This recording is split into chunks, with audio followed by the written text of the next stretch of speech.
பிரச்சனைகள் வராமையே இருந்துருமா, நம்மளால தடுக்க முடியுமா அப்படின்னா கண்டிப்பா கணிசமான அளவிற்கு பிரச்சனைகளை தடுக்க முடியும். அது நம்ம கிட்ட தான் இருக்கு. வருகின்ற ஆங்கில புத்தாண்டு நிறைய பாடங்களை கற்றுக்கொள்ள வேண்டிய ஆண்டாக வரும். நண்பர்கள்னா யாரு, பணம்னா என்ன அப்படிங்கறத நீங்க ஃபுல் ஃபிளெஜ்டு டீடைலா கத்துக்க போறீங்க. பொதுவாகவே எல்லா விஷயத்திலுமே நீங்க கொஞ்சம் கேர்ஃபுல்லா இருப்பது நல்லது. ஒரு தடவைக்கு 2 தடவை யோசித்து முடிவெடுக்கணும். நிறைய தியானம் செய்யணும், இறை பக்தி வேணும். வரக்கூடிய அத்தனை கஷ்டங்களும் நம்மளை செதுக்கிறதுக்கு தான், நம்மளை அழிக்கிறதுக்கு இல்லை.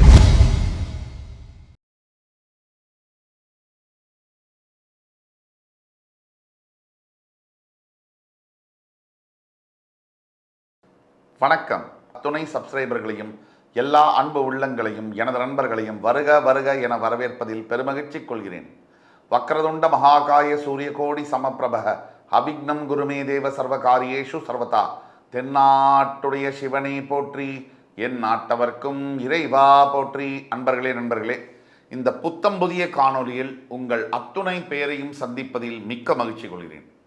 இன்னைக்கு நம்ம தொடங்க போகிறது ஒரு புது சீரீஸ் ஆஃப் வீடியோஸ். புத்தாண்டு சிறப்பு பலன்கள் 2025. இந்த நிகழ்ச்சியை பார்த்து கொண்டிருக்கக்கூடிய அனைத்து நேயர் பெருமக்களுக்கும் புத்தாண்டு சிறப்பு பலன்கள் வழியாக 12 ராசிகளுக்கான புத்தாண்டு பலன்கள் நமது ஆஸ்ட்ரோவேல் சேனலில் பிரத்யேகமாக சூப்பர் எக்ஸ்க்ளூசிவ் வீடியோஸ். ஒவ்வொரு ராசிக்கும் தெள்ள தெளிவாக வருகின்ற ஆங்கில புத்தாண்டு 2025 எப்படி இருக்க போகுது, அதை பற்றி தான் இந்த வீடியோ சீரியஸில் பார்க்க போகிறோம்.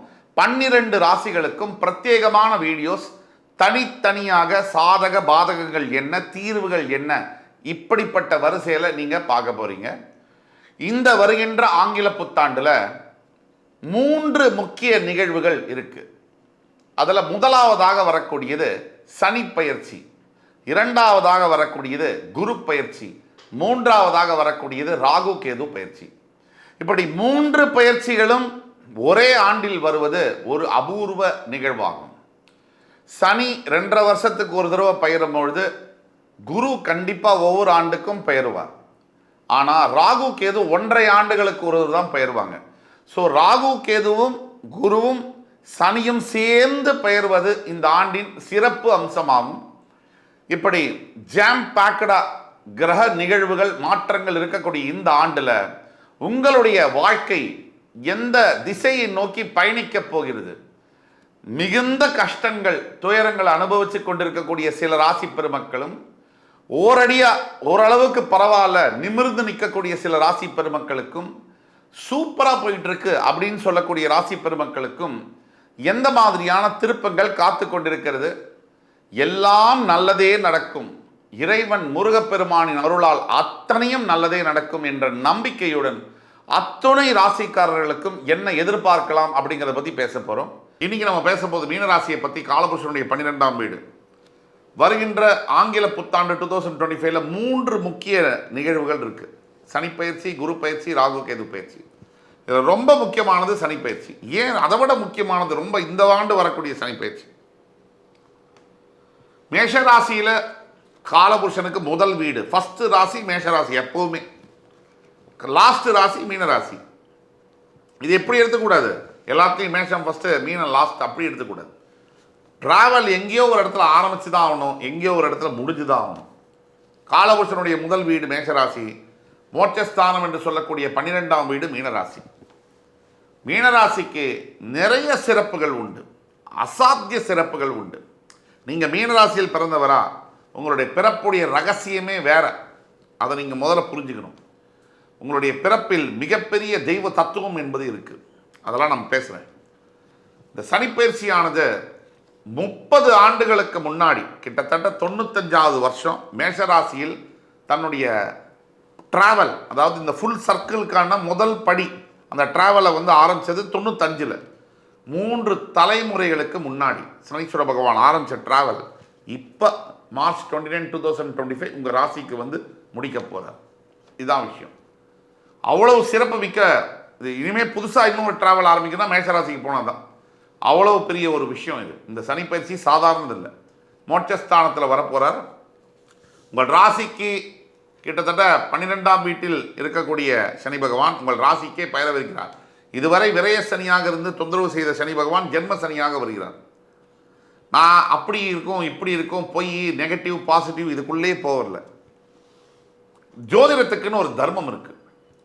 இது புரியுறவங்களுக்கு புரியும், புரியாதவங்க புரிஞ்சவங்கள்ட்ட கேட்டு தெரிஞ்சுக்கங்க. இந்த தர்மப்படி உள்ளது உள்ளபடி சொல்லணும். அதில் சில நயம்பட சொல்லணும். அதாவது அப்படியே ராவாக சொல்லிட முடியாது, கொஞ்சம் பாலிஷ் பண்ணி தான் சொல்லணும். கெட்ட விஷயங்களை நல்ல விஷயங்களை அப்படியே சொல்லலாம். அந்த தர்மத்திற்கு உட்பட்டு தான் நான் பேசிட்டு வரேன். நான் யார் தனிப்பட்ட மனிதர்களுக்காகவோ பாசிட்டிவாகவோ நெகட்டிவாகவோ ரெண்டு ஸ்டாண்டையும் எடுக்கிறது இல்லை. எது கரெக்டோ அதை சொல்கிறேன். எடுத்துக்கிறவங்க எடுத்துக்கலாம். என் வீடியோவை தயவு கூர்ந்து நீங்கள்லாம் பார்க்கணும், எப்படியாவது எனக்கு வந்து சப்ஸ்கிரைப் பண்ணணும் அப்படிங்கிறத பற்றி நான் சொல்லலை. இந்த வீடியோவும் பாருங்கள், பிடிச்சிருந்ததுன்னா பண்ணுங்க அப்படிங்கிறத நம்ம சொல்கிறோம். அதனால் தயவுசெய்து ஜோதிடத்திற்கு சம்பந்தம் இல்லாதவர்கள், ஜோதிடத்தின் மீது நம்பிக்கை அற்றவர்கள், ஜோதிடமே நம்பாதவர்கள், நம்ம என்ன தம்ப்நெயில்ல என்ன வந்து டான்ஸுன்னு தான் போட்டிருக்கோம், சுவாமியுடைய பேர் ராசின்னு தான் போட்டிருக்கோம். தயவுசெய்து நீங்கள் பார்க்கவே வேண்டாம் வீடியோஸை. ஜோதிடத்திற்கு நம்பிக்கை தெய்வ நம்பிக்கை உள்ளவர்கள் மட்டும் இந்த வீடியோவை பார்த்தா போதும். தம்ப்நெயில்ல தெளிவாக போட்டிருக்கலையா ராசி ஜோதிடம்னு, அப்புறம் எதுக்கு உள்ளே வந்து பார்க்கணும்? நம்ம பிடிக்காத ஒரு வீடியோனா தமிழில் பார்த்துட்டு போக மாட்டோம். So there are some anti social elements. அவங்க என்ன பண்ணுவாங்கன்னா வீட்டுக்கு வேணும்ட்டே ஜோதிடம் பிடிக்காது, ஆனால் ஜோதிட தம்ப்நெயிலுக்குள்ளே வந்து ஜோதிடம் ஃபுல்லாக பார்த்துட்டு ஜோதிடமே பொய்ன்னு சொல்லுவாங்க. இந்த மாதிரிலாம் பண்ணக்கூடியவங்க இருப்பாங்க. We will ignore them completely. நாங்களாம் அதை பற்றி கவலையே படலை, சரியா? நாங்கள் டைம் வேஸ்ட் பண்ண மாட்டோம். ஸோ மீனராசி என்பவர்களுக்கு இந்த வீடியோ நீங்கள் பார்க்குற மீனராசியாக இருந்தால், உங்கள் ஃப்ரெண்ட்ஸ் ஃபேமிலிஸ் அண்ட் ரிலேட்டிவ்ஸ் மீனராசியில் இருந்தால் தயவுசெய்து ஃபார்வர்ட் பண்ணுங்கள். இந்த வீடியோ பிடிச்சிருந்ததுன்னா லைக் பண்ணி கமெண்ட் பண்ணி சப்ஸ்கிரைப் பண்ணுங்கள். முக்கியமான ஒரு பதிவு இது மீனராசிக்கு, அது ரொம்ப முக்கியம், கவனிங்க. ஏன்னா உங்களுக்கு ஜென்ம சனி வரப்போகிறார் March 29, 2025. அதனால தான் முக்கியமான பதிவுன்னு சொல்லுவோம். பொதுவாக 7.5 சனி அப்படின்னாலே நமக்கு பயம் வந்துடும். அது ரொம்ப முக்கியமானது. 7.5 சனி அஷ்டம சனி ரெண்டுத்துக்குமே பயம் வரும். இதில் 7.5 சனியில் பாத சனி விரய சனின்னு ரெண்டு இருக்குது. அது அவ்வளவு பயம் தேவையில்லை. ஆனால் ஜென்ம சனி என்பது நாம் எதை எதிர்பார்க்கலாம் அப்படிங்கிறது கண்டிப்பாக நமக்கு சில பிரச்சனைகள் வரக்கூடிய வாய்ப்புகள் கண்டிப்பாக உறுதியாக இருக்க தான் செய்யுது. பிரச்சனைகள் வராமையே இருந்துருமா, நம்மளால் தடுக்க முடியுமா அப்படின்னா கண்டிப்பாக கணிசமான அளவிற்கு பிரச்சனைகளை தடுக்க முடியும். அது நம்மக்கிட்ட தான் இருக்குது. அது நீங்கள் பண்ணக்கூடியதில் தான் இருக்குது. அப்போ பிரச்சனைகளை தடுப்பதற்கு என்ன செய்யலாம், எதை எதிர்பார்க்கலாம், எதை எதிர்பார்க்கக்கூடாது, என்ன பரிகாரம், அது ரொம்ப முக்கியமான பாயிண்ட். இதை பற்றி தான் அந்த வீடியோவில் பேச போகிறோம். மீனராசி வருகின்ற ஆங்கில புத்தாண்டு நிறைய பாடங்களை கற்றுக்கொள்ள வேண்டிய ஆண்டாக வரும். லைஃப் லெசன்ஸ்ன்னு சொல்லுவோம். கிளாஸில் வாத்தியார் எடுக்க முடியாத பாடம், காலேஜில் ப்ரொஃபஸர் சொல்லித்தர முடியாத பாடம், கணவன் மனைவிக்கு சொல்லித்தர முடியாத பாடம், மனைவி கணவனுக்கு சொல்லித்தர முடியாத பாடம், அப்பா பையனுக்கு சொல்லித்தர முடியாத பாடம், அம்மா பையனுக்கு சொல்லித்தர முடியாத பாடம், அத்தனையும் ஆண்டவன் ஆகிய சனீஸ்வரன் சொல்லித்தருவார். பயப்பட வேண்டாம், நம்மளை ஒன்றும் கொண்டுட மாட்டார்.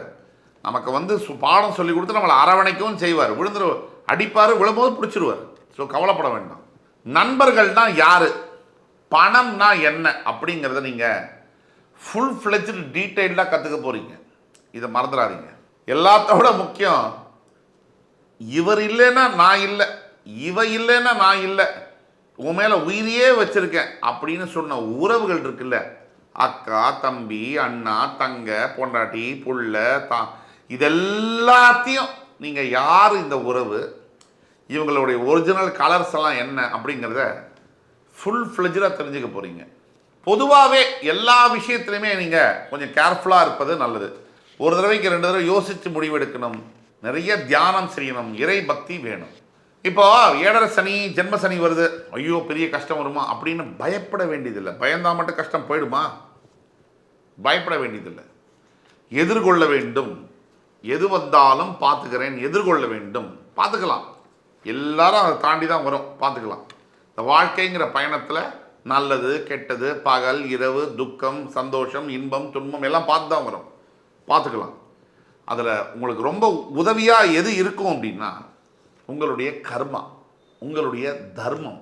ஏன்னா தர்மம் மட்டும் சனீஸ்வர பகவான் பார்த்துட்டாருன்னா உங்களை விட்டுருவார்.